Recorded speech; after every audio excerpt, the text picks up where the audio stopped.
So I guess my first question to you really is, like if you can take a step at describing your childhood, how would you describe it? Uh, Very carefree, not much parental control, uh, always very playful in class and failed in school, always forgiven and always been loved. That's mom side, both mom and dad are That very. side beat you a lot. Uh, he's very upset because he really doesn't want me to be like a failure. He always say, "Do you really want to grow up like me?" He's a grocery store assistant, so delivering all the provisions. So of course he earned very little, and he hoped that his children will do better. It's very sad all the time that we fail. But how was your brother? Is he and Very serious and very responsible, taking care of everything in the family, especially the finances, because my mother didn't go to school, so she don't know how to count so much. So my brother take care of the family. Father is always at work. Yeah. yeah? And you correct me if I'm wrong. You failed both O level and A level, right? And looking back, if you could just answer the question of why do you think you're bad in school? Like, Uh, in school, they don't like children who is playful and talkative, and it's very difficult to sit still and just listen and regurgitate and get good marks. So I also don't quite understand why I'm learning those things I'm learning. Like if I ask the teacher, um, why do I learn geography? And she will say, maybe you want to be an air steward and you need to know where you're flying to. But that's not like very interesting answer. So I don't understand why I'm learning chemistry or history. And so learning become very boring in school, especially when you're forced to. But whether you're in class or outside class, you learn whatever you are doing. You play, you learn, you interact with other kids, you learn. But those things don't count. It's only academic learning counts, which is strange. yes.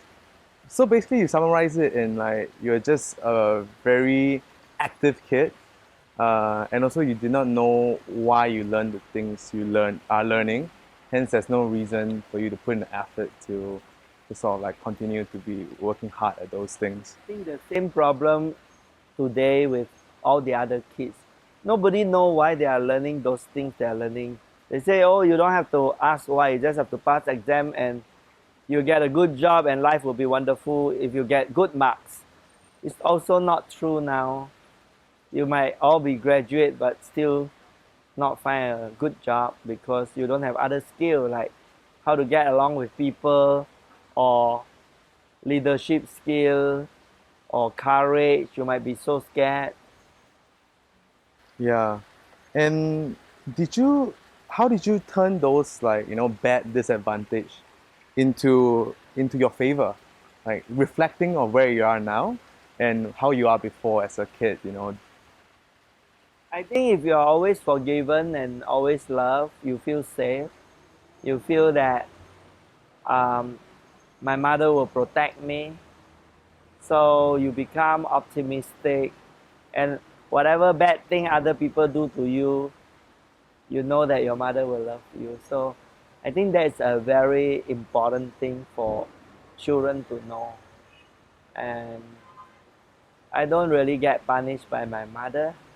And so that gives me a lot of strength. Yeah. I think you are very much an example that I would want to follow as a person right now you're 59, 60. Are you Yeah, 59. but you're still very much a kid at heart, following what you want to and going forth, knowing that there's barriers in the world, but also the barriers doesn't stop you from doing what you want to do. Yeah. I think nobody should grow up to be adults because adults are deteriorated children, too serious, so self-conscious, so worried what other people think of them, worried about other people's opinion, and live for other people's consumption. So I think staying childlike, childish, innocent, and always questioning, I think this is much better. So all those qualities that you said just now, do you think is something that came to you um, after quitting, after retiring at 40, or has it always stayed with you throughout the years? I think it's always like that, being a naughty boy, trying to challenge authority, asking questions, and being very optimistic and making things very simple. I think these are the personality traits that I use all the way. And those, when you're starting a business, that didn't stop you from still continuing these traits, did it? Yeah, starting business is much easier than studying because business has a logic. School have no logic. You just remember and regurgitate. But business is more about pleasing the customer and paying bills, and of course you get all the stress, but you know why. In school, you don't know why. Since we're on the topic of business, maybe you just want to give a short summary, because you mentioned 16 businesses, and then when I start Googling, it was like, oh, you're selling some construction materials. Yeah. What is this? Give us a short, like 2 minutes of like what are the 16 sequence of 16 businesses that happened. So first I was a salesman in Dietlam, that is a Swiss company, and I was selling partitions, movable ballroom partitions. Then when I left, somebody invested $100,000 for me to start a new business and give me 20% share. And I went to take a new agency from Germany, also ballroom partition, and we grew it quite large till the manufacturer says, don't buy from me anymore, let's start a factory together in Malaysia. So I started one. Then I took another agency selling clay roof tiles. And in those days, all the roof are cement roof, concrete roof tiles. And so I brought in clay roof tiles from France and sold at about 3.5 times more expensive than concrete roof tiles. The Singaporean like it and the developer like it. And in 3.5 years, the entire Singapore buy clay roof tile. So concrete roof tile became totally out of fashion. Wait, so it was more expensive. Yeah. And how did you convince them that they need it? Because the clay is a natural insulation material and it lasts very long. And concrete roof tile, the color you paint on it, the paint go away, whatever color you buy is black. And the clay roof tile, if you use clay roof tile, the house looks very beautiful, and also the air conditioning bill is cheaper. Okay. So the insulation value is very high. And I was able to explain this, and the trends changed because it's orange color, is very beautiful, not black. And the entire country changed, and the roof tile factory in France says, don't buy from us anymore, we'll start a factory with you in Malaysia. So I started the biggest roof tile factory in this region. And that is while you're running also the first company? Or has you Yeah. exited already? No. All the Together at company the same time. continues. And then Oh, wow. we realized that we could do real estate development. So we started to buy small pieces of land and build. And during those days, the market was uptrend. So we have a whole series of development companies. Then we went into bricks manufacturing, the biggest brick factory in Malaysia. mavericks. That's our venture. Then eventually also do investment, and the last business was to start the Australian International School in Singapore. At Lorong Chuan.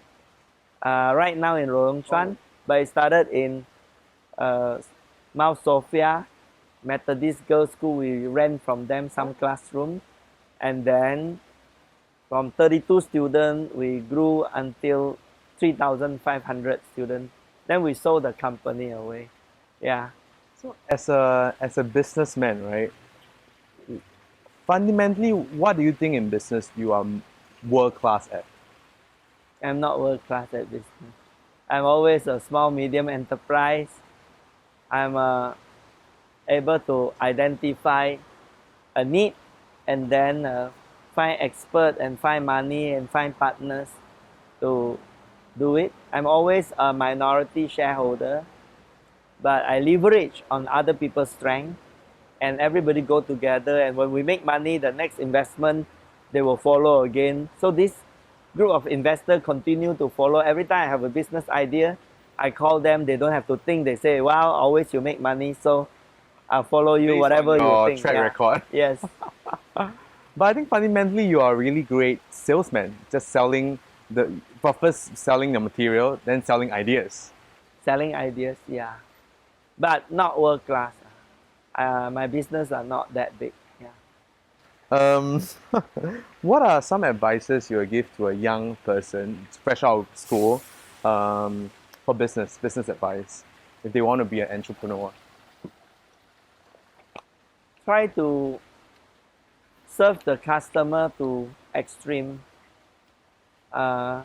Think about them more than you think about yourself, and make them want to come back to you no matter what. So in the beginning, when I was selling building materials, I would look for competitor product and recommend them to the customer if my product is not the best.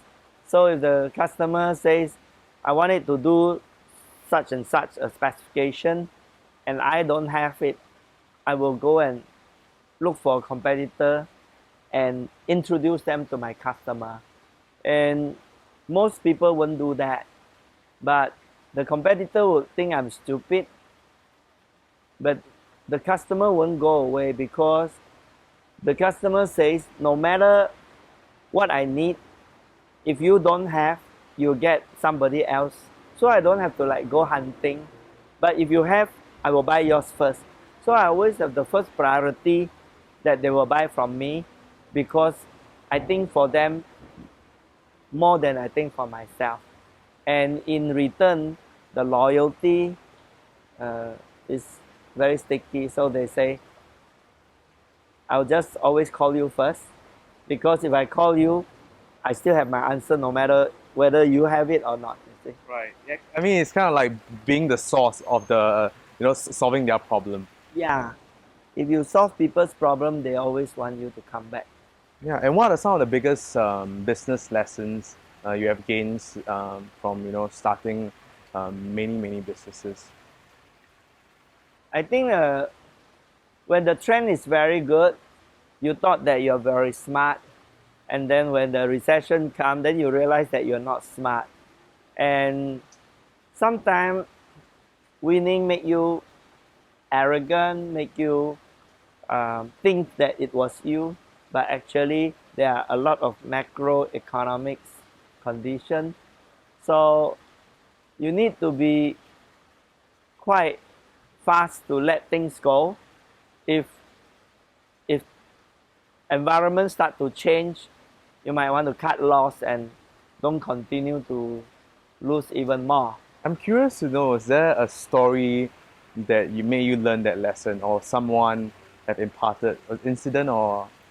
No, 1998 was a recession, and I was suddenly realizing that, hey, I'm not that clever after all, because in a recession, you can't do really a lot, right? So that's where I started to do social work. And switching from business to social work make me feel I'm clever again, and that kind of bring back the self-esteem and confidence and dignity. But at the same time, I start to realize that doing business is not that fun. Doing social work, solving more neglected problem is more fun and more purposeful. So after being in restroom association for a while, and then I realized don't have a world toilet organization, so I created that. And then I start to realize that actually people die at 80, so I was already 40, so I should try not to make more money. This realization is very important because the real currency that you are spending in your life is not money, it's time. And you can't buy time, you can't save time. You gotta exchange time for the highest value return. And the highest value of return is service to humanity. Because if you get more money, it doesn't make you happier after some point. And actually, selling time in exchange for something you don't need is a loss-making business. So if you don't have money, you need to work for money. If you have some money and you still want to have more money, you are stupid. Because by giving the time that you have, which is the only thing life is made of, in exchange for money you will never spend to put into the side of the bed when you just die, and it's in your account book, the more you left behind, the more money you left behind, the more losses you have. Because with all this money that you make, you are actually exchanging the time and the life that you have, which can be doing something else more meaningful, like social work. Yeah. Right. So, I mean, there's a turning point there where you say the 1997 financial crisis, right? So, was the turning point a wake-up call, or how do you see what was the pivoting point, or was it like a catalyst for you to think about? It's a wake-up call because I always need to create, and when I cannot create, I suffocate. And when I start to fail and start to lose money, I start to feel a loss of self-esteem and not clever, to the level of nearly being depressed. And I think it's so unnecessary to treat yourself like that, right? I mean, why kill yourself mentally when you just lost some money? Yeah. So I step back and start to review my life, and I think actually money is not the source of happiness. Money give you some safety, money give you some respect and pride, but too much money make you unable to do other things. So the recession was another bad thing that actually became good. So I think that switch at 40 was kind of like life give you signages. If there's no entry here, it means don't go this way, go somewhere else. But they don't tell you go where, right? Then you start to look. And according to the maze and all the signages of life, you end up to become who you become according to all the accidents and serendipity that happen. Just take it naturally, yeah. And you didn't want to, recoup your loss, start another business. Was that one of the decision, or one? No, because I thought if I could lose half of my money in one recession, I don't want to lose all of my money in another recession. So I better keep this and stop gambling at the table, right? And it's enough. So why do you want to have more? Got it. But if somebody have to go kill themselves because they lost $100 million and still got $10 million and it's too little. It's just a psychological thing because 10 million is quite a lot, right? And what are your, I mean, comparing your views on money back then and now? How are they different after that inflection point?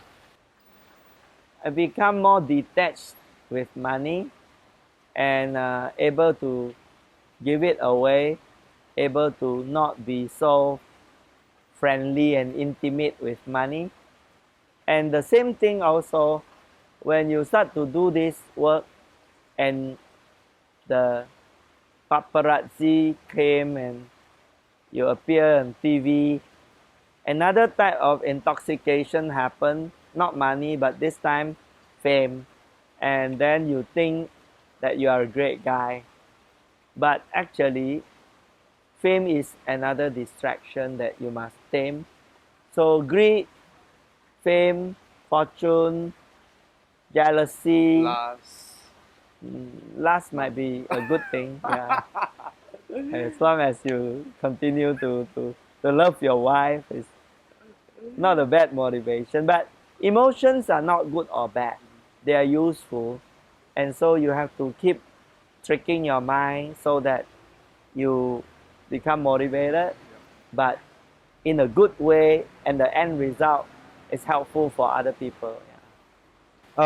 So before we step into volunteerism, actually, I just want to ask: do you have a favorite failure in your life, or that's really important for you, that sort of changed how you look at things? Actually, I try to think that because I don't stop, I don't give up, it's not failure, it's work in progress. So if you just say, all right, this doesn't work, I'll put it on the side, I'll try something else, and then that worked, okay. Oh, now the timing is good, this I take back and I do again. So simultaneously, I would have like 40 or 50 things in the pipeline, and some will work and some don't work, and I'm always busy, and I'll create some more new ideas. And I have so many ideas, I can't do it myself. I got to give it away and let other people do. So you have to be detached, not to hold on to your ideas because you can't implement all of them.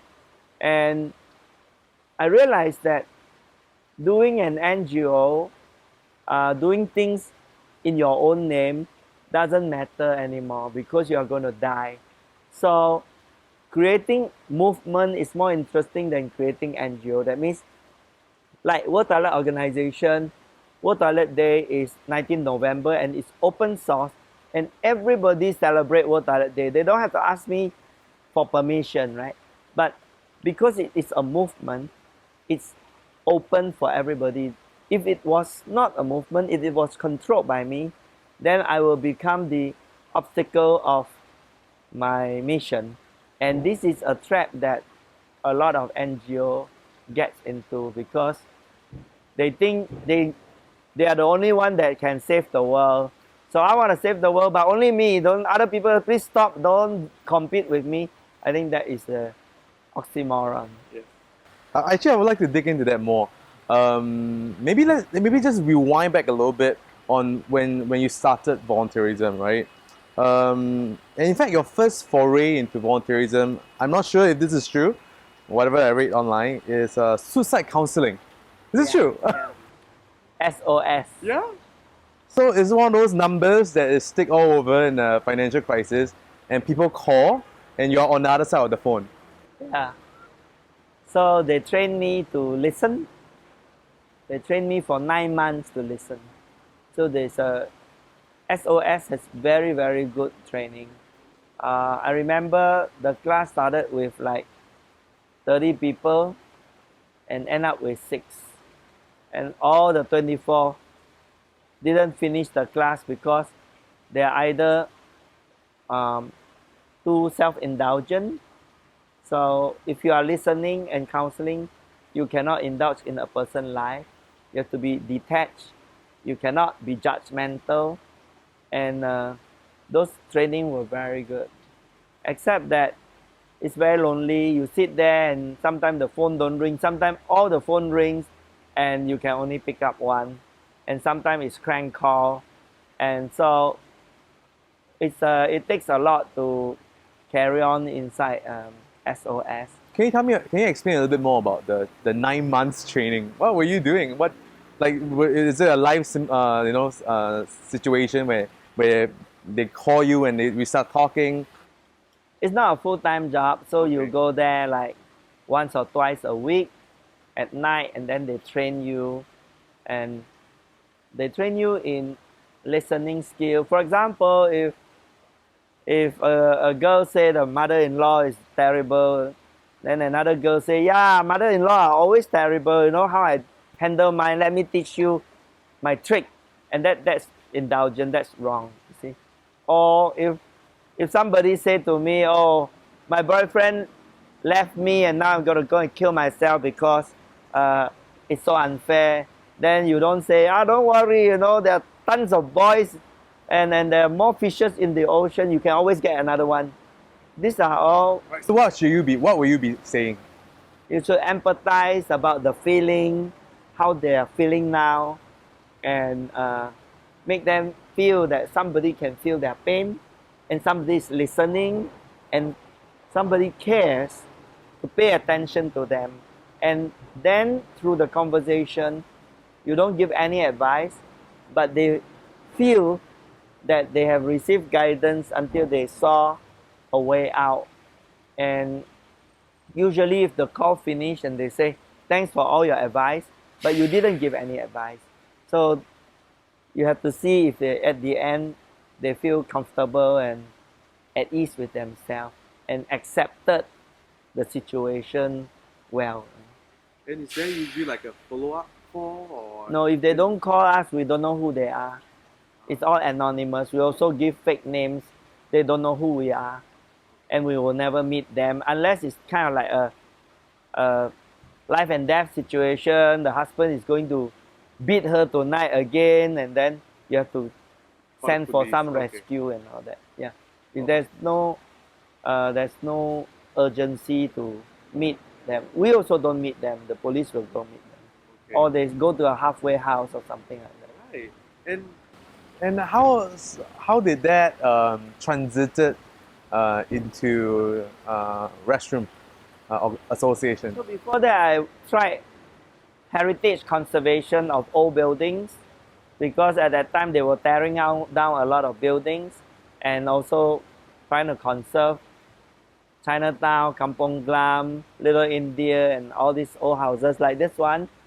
And I started to fall in love with old buildings, and they're so romantic, right? But after restoring 2 or 3 of them, I find that you run out of money, you know. So you can't do that. So I went to buy one museum in Malacca at the Heron Street, the UNESCO Heritage Site. Long ago, it was not UNESCO Heritage Site. So I renovated. It's so beautiful. The process of renovating old houses is also very beautiful. So doing all these things lovingly is very therapeutic. Whatever you do lovingly, you feel very nice. And that was like before suicide hotlines. After suicide hotline, yeah. Okay, and then that. And then I find that you can't do a lot because URA takes over all the decision and you can't do anything here. So then I saw toilets. It's a neglected subject, and Goh Chok Tong was saying we should do measure our graciousness against the cleanliness of our public toilet, and that was a big inspiration. What was after listening to that speech that Goh Chok Tong made? What were your few, like ideas that came out, that spurred into your mind? I felt that it's also an unfair statement that the user are to blame. I felt that the owners of the buildings have to keep it clean, have to make a good state of repair, and the cleaners have to be trained, and the supplies of paper and soap has to be there. And so when the toilet respect you, you respect the toilet. So what were the action steps you took from that moment? I went to shopping centers to tell them that you're losing a lot of money if you don't clean up your toilet, because shoppers will leave and they cannot hang around when they have to go to the toilet. They'll go home with their wallet. So if you were to keep them in the building, impulse buying is like 95% of all purchases are impulse buying. So they will stay longer, they'll shop more, they'll eat. So they understand very quickly, right? It's a money-making thing, it's not a cost center. I went to school to tell the principal that your marks will be lower because the kids don't want to go to the toilet, they are suppressing urination. And when you have a full bladder, you're not paying attention to the teacher. If the toilet is smelly, then it's not a good, healthy environment. So the principal wants to have a good marks and good ranking. So they take care of the toilets. So I talked to Minister Lim Swee Say, and he became a partner, and we renovated a lot of public toilets. He gave a $4 million budget. He gives subsidies to renovating coffee shop toilets. Yeah, it was a very fun thing to do. Yeah, so did the organization start after you identified the problem and people were willing to solve it, and then you legitimize it with the organization, or that was already then on your mind? The association, actually. I realized we need a restroom association, so I just went to register it, and I have to ask around how do you register an association. Actually, it was really funny. Why? When I wanted, later on I realized there are 15 toilet associations around the world without headquarters. So I wanted to register World Toilet Organization as a world body. So I have this mindset that there must be a place in the world where you register world body. So I keep asking around, is it in Geneva or Paris or New York or Washington or whatever? And the reply I got was, there's no such a place to register a world body. It's whether people recognize you as a world body or nobody noticed you. So there's no such a place. And so in that case, I can register in Singapore. They said, of course. So I registered in Singapore, World Toilet Organization. And overnight, it became a world body, because on 19th of November, when we started the World Toilet Summit, it was really funny. Minister Lim Swee Say came, and then all the different government departments from all over the world came. And the media loved it. It was like a shock, right? Then that time, I'm also very surprised with the media coverage. It's an overnight sensation. And So no PR. hundreds of millions of hits. Yeah? And the internet, social media was just very early in that time. But it already caught the internet crowd a lot. Wired magazines and all the news correspondents were reselling the news. Yeah, no PR, no planning. I have no expertise in PR. So once it's out, people just sort of caught the news. Was there? But you took a very interesting way of marketing World Toilet Organization, which is very you. It's very humorous. Self-deprecation humor. Was that after, after when you started World Toilet Organization, or was that since the beginning? It's already like that. That's the angle you guys are going. I think naturally I'm a funny guy. So as I explained, I'm very naughty. But I also, a year later, I went to take some mentorship from Mr. Condom in Thailand. and his name is Michai, and he promoted condom in Thailand because Thailand is like the sex capital of the world, and if there's no condom, a lot of unwanted pregnancy and a lot of venereal diseases and AIDS will happen. So he saved millions and millions of lives by making the condom funny, see. So I asked him, how did you do it? Tell me the trick I want to do with toilet. He says, yes, it's, we are in the same vicinity, and if you can make people laugh, and if you can laugh at them, laugh with them, and if you can feel comfortable when they laugh at you, then you can do this job well, because when they are laughing, they're listening to you, and they will remember forever rather than when it was a serious message. So that was like a 2 hours chat with him, and it became the most important lesson of my social life. Yeah. Wow. There, how did you find him? Like, I'm curious because there's so much people in the social entrepreneurship world. What made you decide that he's the one, to go forward?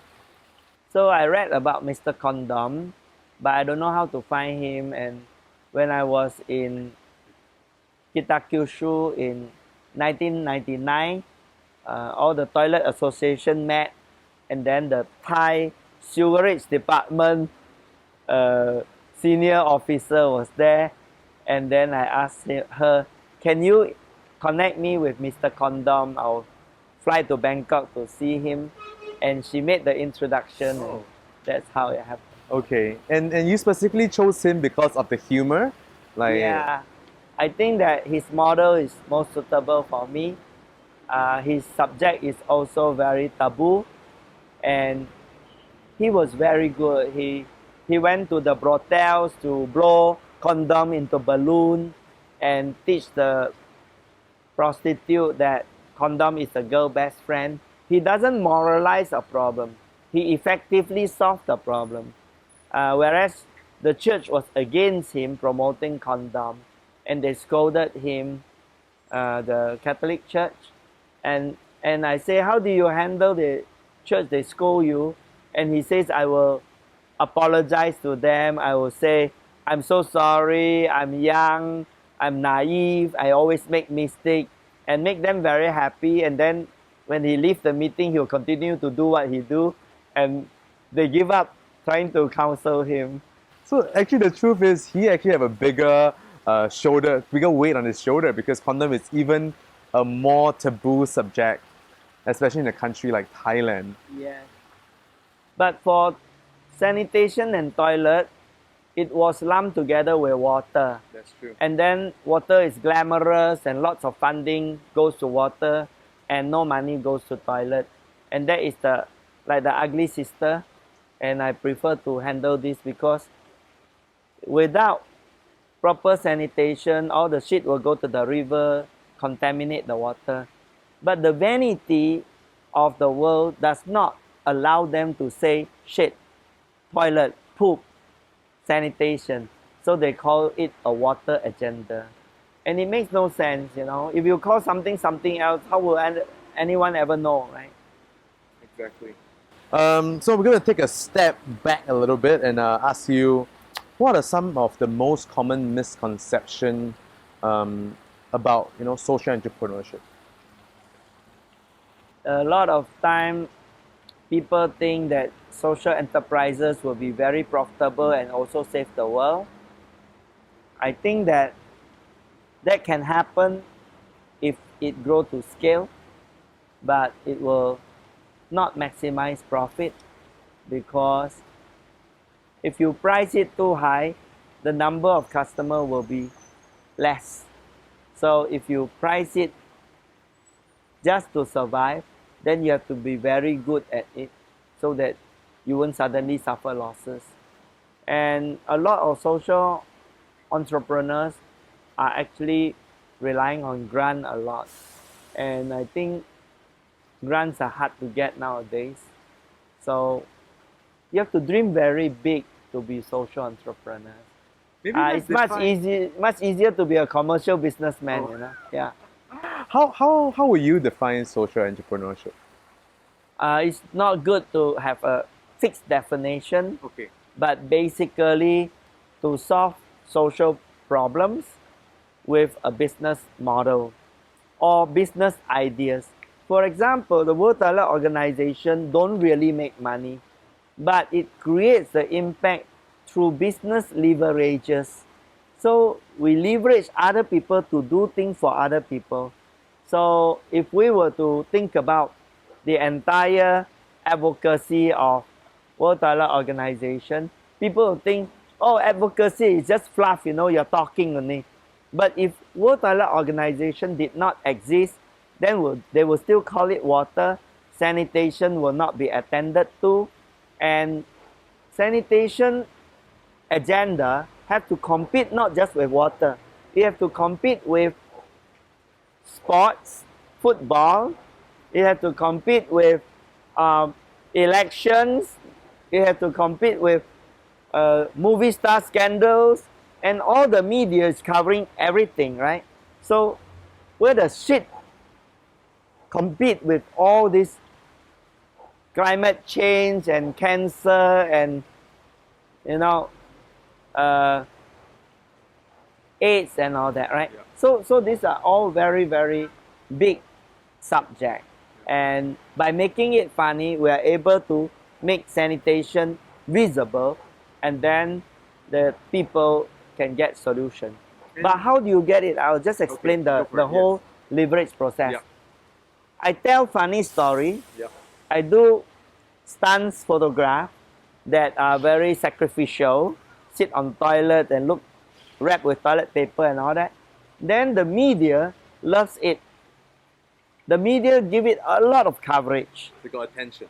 And once the media legitimize it, the politician comes in and say, if that guy talks so much shit and get media, I will also talk about toilet.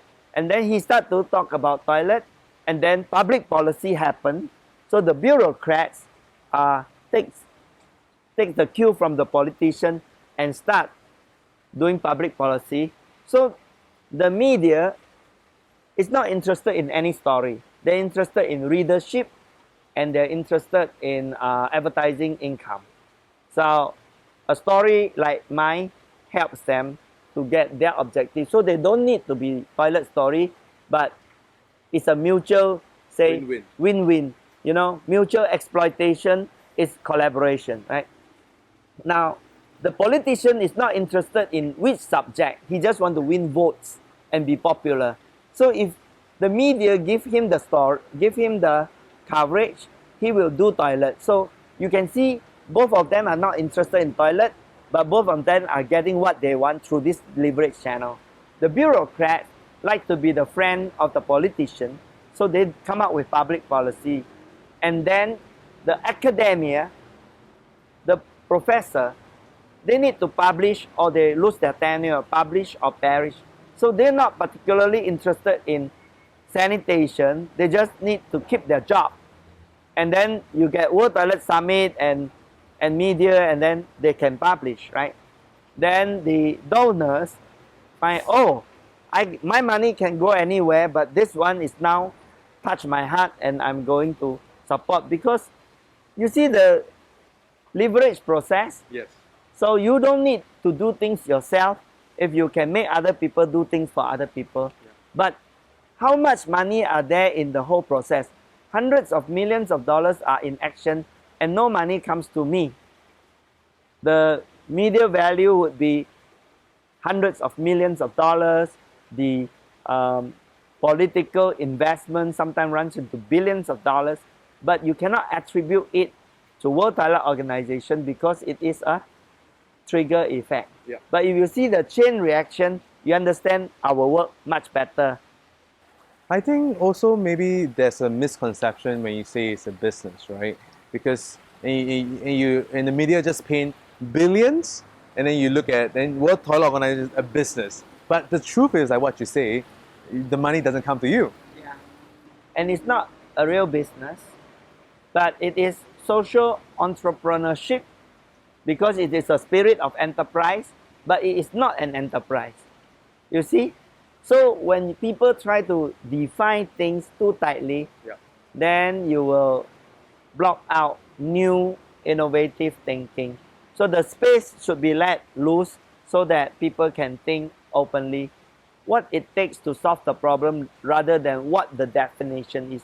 Sometimes definition locks in your thinking process. So that's why being a child, being having common sense is much better than being an adult. Yes. And maybe since we're on the topic on definition, I just want to clear things up a little bit. Um, an NGO is a non-government organization, an NPO, non-profit organization, and then you have social entrepreneurship. Um, why is it easier for a person who is doing good to be labeled as a social entrepreneur? Is it easier that way, or is it better to be an MPO or NGO? Is there less regulations on the things they do? I think to call something what it is not is also very funny, right? Yes. Not for profit, not government organization. I don't know, these are the common terms that some academic professor must have came up with and then it sticks, right? So no choice, you follow. But the reality is it really doesn't matter. It matters that if you say you are not for profit, people tend to sympathize you with grant. If you say you are a for-profit business, then you attract investors because investors will run away if you are non-profit. So depending on which is the business model you want to use, you just use whichever format. The most important thing is whatever it takes to solve the problem, and you do it legally, morally, ethically, and I think that is the boundaries. Okay, so I'm going to turn a little bit here by giving advices to the fresh graduate. So my first question is, as a fresh graduate, you have two ways to go about and going into social entrepreneurship.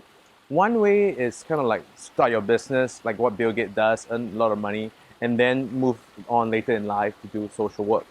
And there's also another way, which is you just go right into social work. What do you recommend, and what are the pros and cons? You can't recommend. It depends on who you are. I failed in school, so I become a salesman. If your opportunity cost is very high, you tend to become trapped by that opportunity. If you lost everything, there's nothing to lose, then you become totally free to do whatever you want to do. So losing can be opening up winning space. Winning could be closing up other spaces.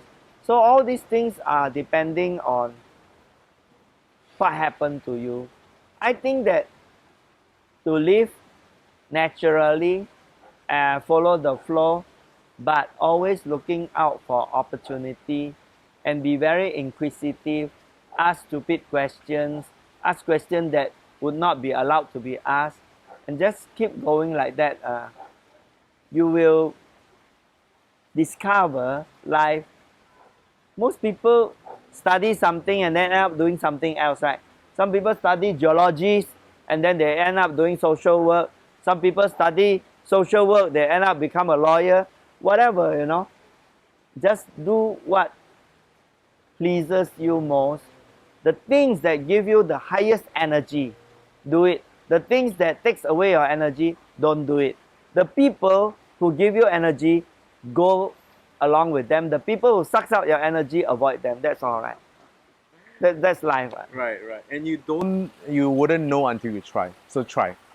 Yeah, you might be with a very negative friend and you still hang around with her or him. Why? You lost energy mixing around with this person, right? Whereas there's another one who can give you energy, you should go. Yeah. So when you go about starting the restroom association, I think you mentioned that using Singapore as a model. how we develop, into what we are today, and to try to use that as a vision for India. Not for India, for the world. For the world. Yeah.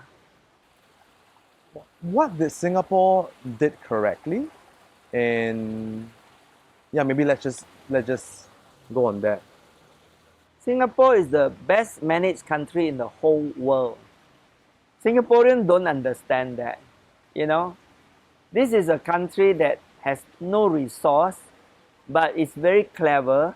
It leverages on all the neighbors and all the screw ups of other people and all the opportunity that presents itself. And the DNA of Singaporean is the story of Singapore. It's also the story of Lee Kuan Yew. How can turn a third world country to a first world country? And then there's a lot of social media that it was never a third world country. Don't bullshit yourself. I live in a kampong. I live in a slum too. We have a bucket system toilet. We don't have a drinking water.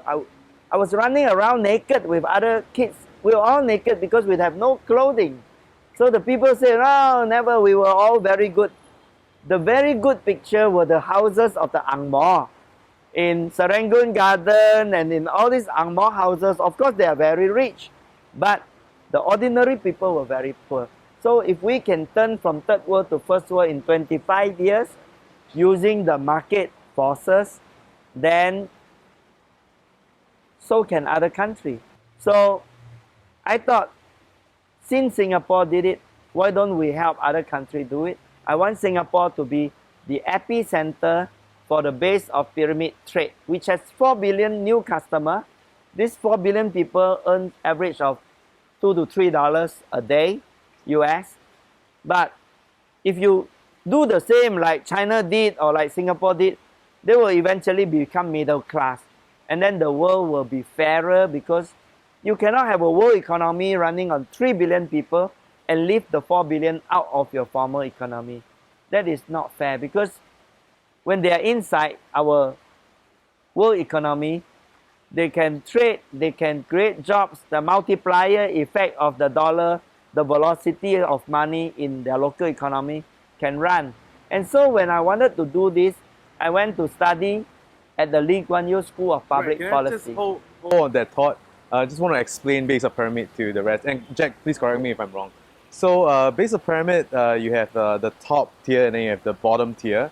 And the thing about the bottom tier is that there's a lot of donations and money being pumped into it. But like as what you say, I think the word you used is a zero-sum game. You need to introduce entrepreneurship and economy into the base of the pyramid. Maybe I right. try to explain. Yes. Yeah. So there are 7.2 billion people in the world today. Okay. And if you put it into a pyramid, according to income strata, the top of the pyramid has 3.2 billion people, and it is the middle class and the rich.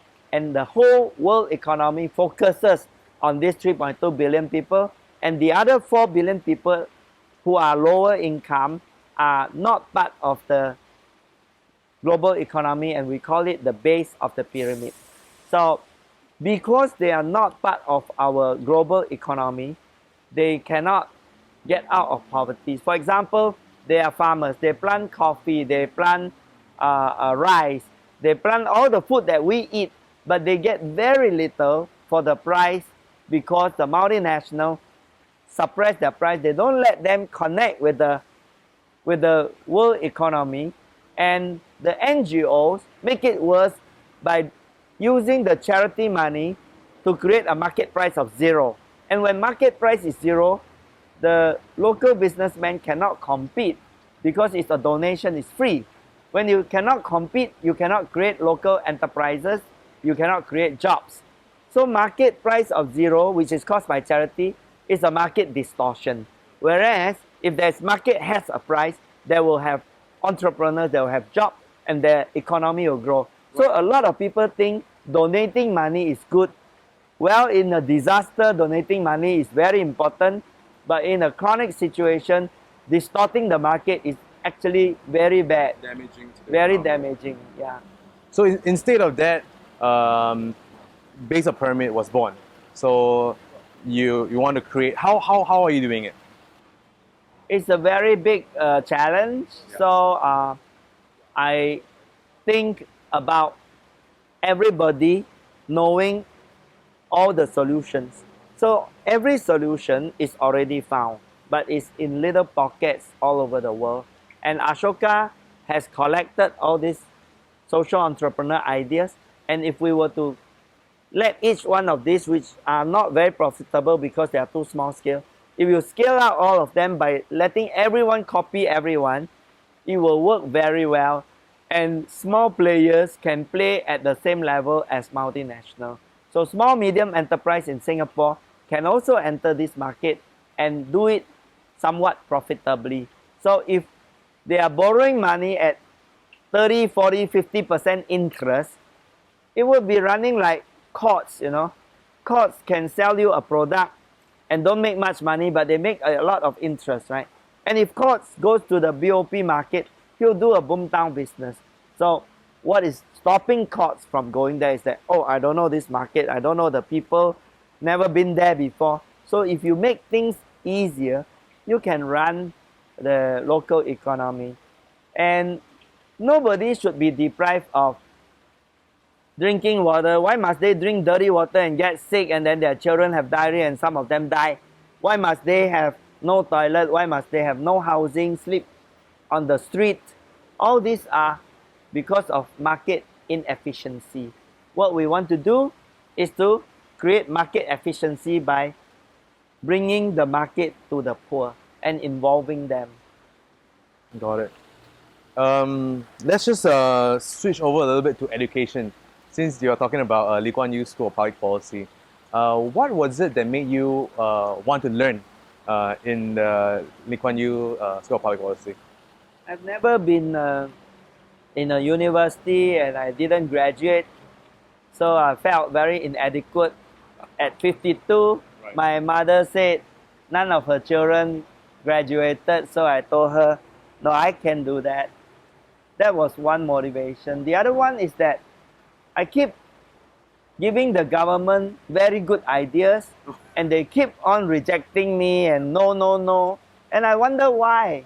Why is these people rejecting my good ideas? So instead of being angry with them, I go there to understand, to become one of them, right?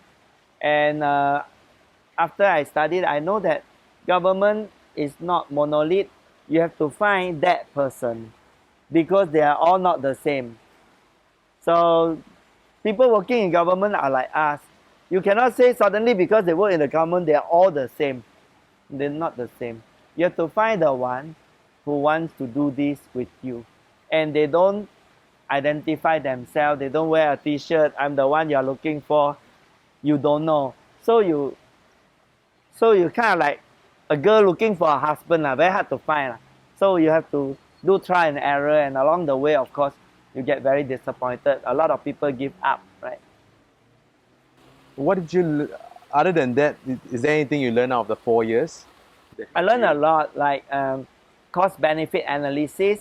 If we want to run a country, we have to understand externalities, because if you run a business, you don't care about externalities. For example, a toilet is not just a toilet. Its externalities is hospital bills, shortage of doctors and nurses because you are creating a lot of diseases by being not hygienic. And so if you are the Ministry of Health and then you are the Ministry of Environment and you are the Ministry of Finance, actually you should be all talking to one another, because the total cost of the externality costs in the society, those usually are not calculated in business. So learning public policy helps me have a more complete circumspect view about problems and not get too angry about the government after that. Yeah. And knowing who to talk to and how to pitch to them It's is still hard to find, but you have more patience. And my journeys from poverty to being well-to-do, from commercial business to social business, from school failure to professorship. Now I'm teaching at Lee Kuan Yew School of Public Policy, and to understand public policy, plus this year I go and study technology at Singularity University, which is the most cutting edge school for Did you wanted technology. that, or were you like intentionally wanting to study there? I was invited to teach there for a day 2 years ago in 2014, and I found that school very special. So I wanted to come back, but it costs a lot of money. So, you know, to study there for 1 week costs 14,000 US dollar. And it's a 10 weeks program, right? And it's a 10 weeks program free. So of course I apply, right? But they only got this scholarship like last year and this year. So when I realized it is free, I apply, and they say, well, it's Jack Sim. He taught here before. Let's get him in. So 4,000 over people apply, only 80 got in. And I was very lucky. And I learned about the technology, and I get very worried about Singapore. I'm very worried that the educational system here is not actually able to prepare people for the onslaught of all the technology and business model change and all the disruption that's happening. Technology is not the problem. It is the way business is run that is the problem. Can we talk about some technologies that you saw over there? For example, right now, jobs are disappearing every day. You are going to the airport, and now the custom officer will be disappeared because you are using electronic pass. McDonald's ordering is self-ordering. The hawkers will get robots cooking the food, and then the self-driving car will be no taxi driver. And so because of the self-driving car, 70% of all cars production will disappear because people won't want to own a car anymore. They just call for a car anytime they will have it. And so the world is anti-jobs. All the technologies are going to be anti-jobs. So what does that leave us? That leaves us that if you want to worry, you should not worry about the technology. It will just keep coming. You should worry that you are not able to be the master of technology. So what we are teaching people? We have to teach people how to imagine a better future and to keep on riding on the technology, and how to ultimately do that is actually soft skill. A generalist becomes more important than a specialist because a generalist can see pattern, can see the entire society, the entire planet, even the entire universe. And if you can see like that, your mind needs things that the robots cannot do. So you need curiosity, courage, commitment, compassion, collaboration, community. These are the type of soft skill that they don't teach in school. And if the robots can replace everything that you learn in school, then you need the soft skill in order to harmonize the technology. Yes. Okay, let's take a pivot over here. We'll talk about your movie. Tell me about the movie that you are there's in the making, right? 2017. Oh no, I made a movie with Jack Neo. Wait, there's a few. There is one is called Everybody's Business. Yes. So 2013. I wrote the story, and then I gave it to him, and then together we fundraised $1 million and made that movie. It wasn't a box office winner. I don't think it's that great, but it's the first try, and it's okay, yeah. And the interesting thing about this is that I don't know how to make a movie. So I go to Google, how to make a movie, and then it says 16 steps. And the first step is write a story, write a script, get the producer, and then get a director, then after that raise fund or whatever, right? So there's a lot of work to do. So I say, okay, I can write a story, and then you sell the story. So at first I wrote an Indian Bollywood life without toilet story, and I gave it to Jack Neo. He loved it, but he don't know how to do an Indian show in India. So eventually he said it's too difficult, and then I wrote another one which is a Singapore public toilet story, and he got Kumar and Gurmit Singh and all that to act in it, Liu Ling Ling and the whole gang. So I thought this is nice, and right now I write a second movie for Bollywood, and I still haven't got it done. But in the meanwhile, there is several documentary that is done well, and one is called the World Toilet Crisis by Vanguard that went very well many years ago. Another one is Architect of Change, and then the first one was the National Geographic channel, The Toilet Man, that was shown in 2008 at the Beijing Olympics. And then there are short ones called Meet Mr. Toilet. You can Google at YouTube. The 3 minute one. 3 minute one. That one went to Cannes Lion Festival and the Sundance Film Festival. And it's one of the more popular films. Right now we are producing a Flush Revolution, and this is probably going to finish next year.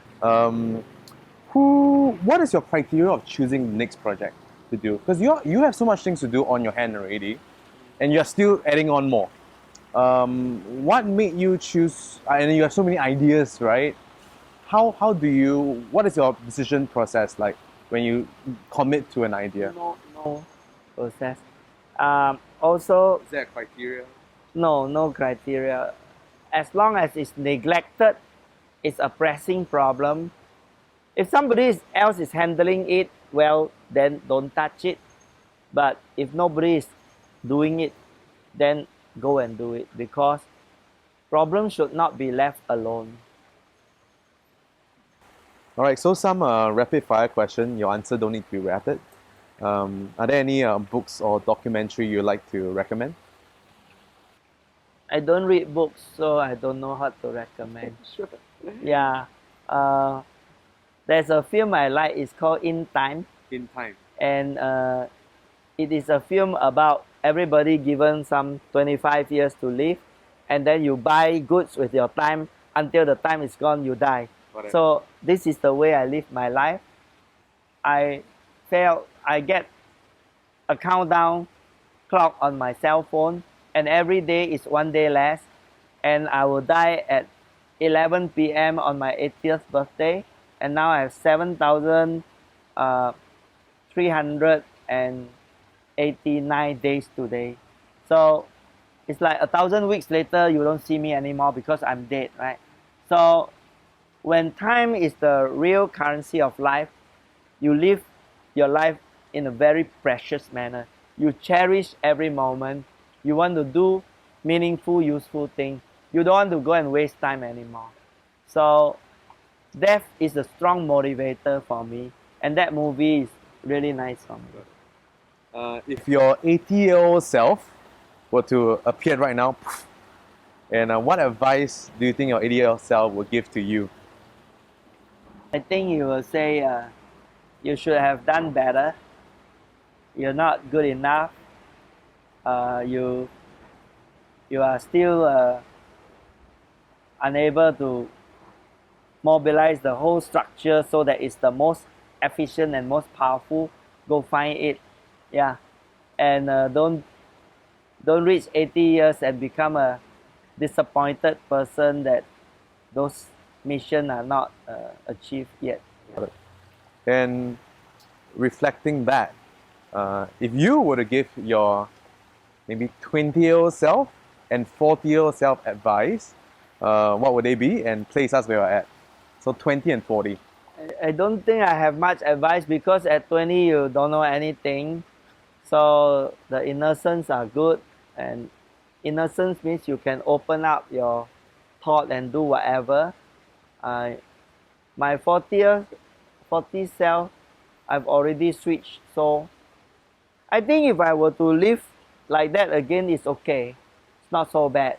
But I'm just unhappy with the level of change that I'm able to effect, because while I'm planning that I will live till 80, which is only like slightly more than 1,000 weeks later and die, I might still be killed by a bus tomorrow and all that. So I have to try my best to do as much as possible. And the best is when you trigger a movement and other people do it.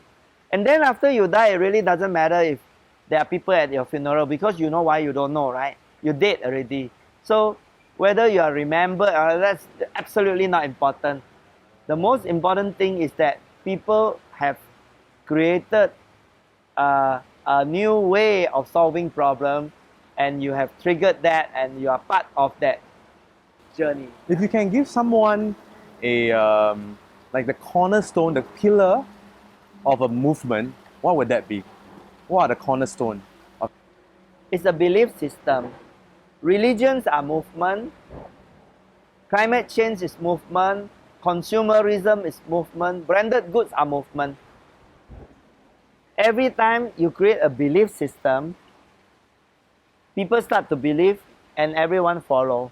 So you can follow in a bad way like ISIS. You can follow in a good way like BOP Hub or World Toilet Organization. Of course, I'm chauvinistic when I tell you that. But I think that try to create movement where people can make life better for other people.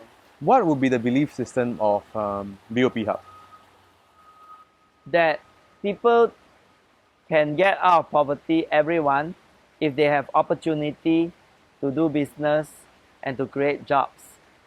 If they are connected with the formal economy, they can have a chance. Got it. I just want to give an example there. When you think of the word successful, who came into your mind? Lee Kuan Yew. Why? Because he could do a lot of things. I mean, you might say methods-wise, he was very ruthless or whatever, but the results is pretty good.